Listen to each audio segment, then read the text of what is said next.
181 kawal ng 7th Infantry Division ang matagumpay na nakapagtapos sa re-enlistment training na isinagawa sa Fort Magsaysay.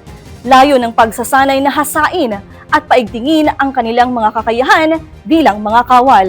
Nadala nila sa kanilang mga tungkulin at serbisyo sa bayan. 181 kawal ng 7th Infantry Division ang nagtapos sa restructured re-enlistment training na isinagawa sa 7th Division Training School, Fort Magsaysay, Nueva Ecija, nitong ika-20 ng Agosto. Isinagawa ang pagsasanay upang higit na mapaigting ang kanilang kaalaman, kasanayan, disiplina at kahandaan sa pagtupad ng mga tungkulin bilang mga sundalo. Kabilang sa pangunahing bahagi ng pagsasanay ang aralin at aktibidad na naglalayong palawakin ang kanilang military knowledge, palakasin ang kanilang leadership skills at ihanda sila sa mga responsibilidad na kaakibat ng kanilang pagpapatuloy sa serbisyo. Sa Re-enlistment Disruptor Training or RRT, naranasan namin ulit yung basic training yung ginagawa ng mga sundalo.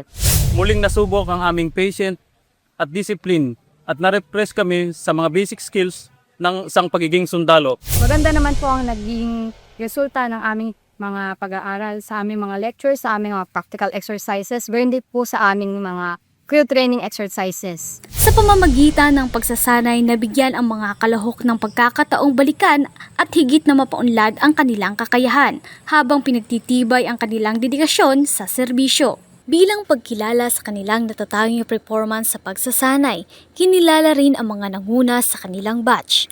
Nanguna si Corporal Joel G. Gutierrez bilang top 1, sinundan ni Corporal Jestoni T. Estrada bilang top 2, habang parehong top 3 sina Corporal Santa C. Tatlong Hari at si Corporal Sheena P. Gonzaga. Samantala, pinangunahan ni Colonel Ronald B. De La Cruz, Chief of Staff ng 7ID, ang pagtatapos ng programa. Kanyang binigyan diin ang kahalagahan ng pagsasanay sa pagpapatuloy ng serbisyo sa bayan. Kung kuli na-realize nyo, huwag nyo pabayaan ang serbisyo nyo.